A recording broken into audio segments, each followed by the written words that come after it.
In an age of ever larger, ever costlier warplanes, one fighter chose a different path, not through brute force, but through balance, simplicity, and smart design. This is the story of the Northrop F-5E Tiger II. Born in the shadow of Cold War superpowers, the original F-5 freedom fighter emerged in the early 1960s with a radical idea: air power should be accessible. While the United States fielded complex, expensive jets like the F-4 Phantom, many Allied nations needed something smaller, cheaper, and easier to maintain.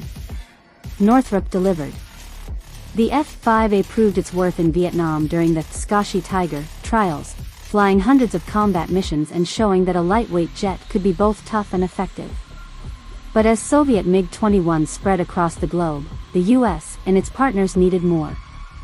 In 1972, Northrop unveiled the F-5E Tiger II, an evolution that transformed the concept.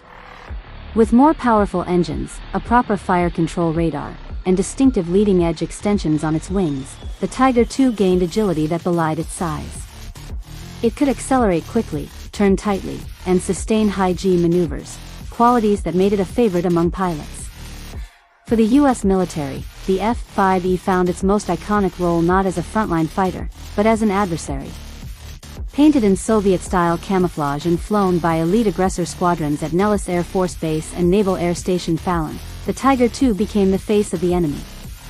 It forced America's best pilots, flying F-14s, F-15s, and F-16s, to relearn the fundamentals of visual dogfighting. In the words of one aggressor pilot, if you couldn't beat a Tiger II in a turning fight, you weren't ready for real combat. Beyond US borders, the F-5E became a global phenomenon. Over 30 nations, from Switzerland to Singapore, Brazil to Bahrain, adopted the jet as the backbone of their air forces. For many, it was the first supersonic fighter they could afford to buy, operate, and maintain without relying on foreign contractors.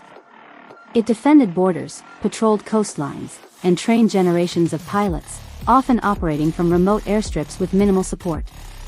Decades after production ended in 1987, the Tiger II remains in service. Brazil upgraded its fleet with modern radars, helmet-mounted sights, and beyond visual range missiles. Switzerland kept its F-5s flying well into the 21st century as interceptors. And the US Navy still flies F-5NS today, not out of nostalgia, but necessity, because nothing else replicates the performance of a small, agile threat so faithfully or affordably. The F-5 Tiger II was never the fastest, the heaviest armed, or the most technologically advanced fighter of its time. But it was reliable. It was affordable. And above all, it was effective.